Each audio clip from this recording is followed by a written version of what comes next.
फकीर क्या है? फकीर रूहानियत में सबसे आला मकाम होता है। बगैर फकीर बने ना कोई कलंदर बन सकता है, ना कोई कुतुब बन सकता है, ना कोई अब्दाल बन सकता है, ना कोई अखयार बन सकता है, ना कोई अबरार बन सकता है। यहाँ तक कि बगैर फकीरी से कोई मजजूब भी नहीं बन सकता।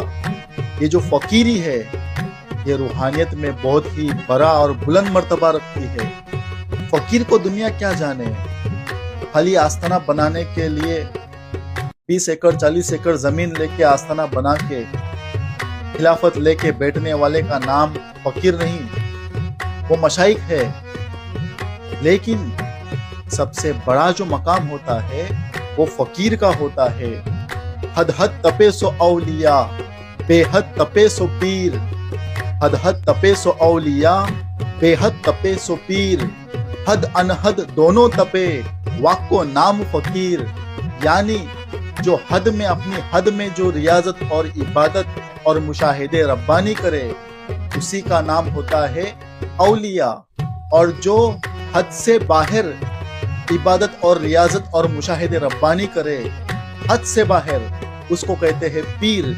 लेकिन जो हद और अनहद दोनों को पार करे उसको कहते हैं फकीर। और बगैर फकीरी के कोई बुलंद रूहानियत में मकाम नहीं हासिल कर सकता। चाहे वो कलंदर रहे, अब्दाल रहे, या कुतुब रहे, या मदारी रहे, इन सब को फकीर बनना ही पड़ता है। ये फकीरी क्या है? अल फख्रु वल फक्री। अल्लाह के रसूल सल्लल्लाहु अलैहि वसल्लम की हदीस पाक है कि फकीरी पर फक्र है।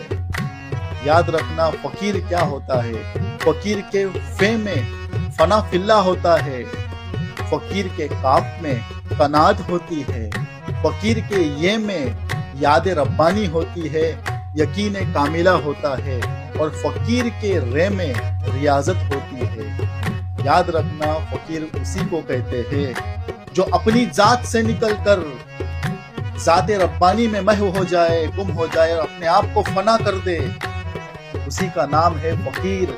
अपने आप को फना करके बका हो जाए, उसी का नाम होता है फकीर।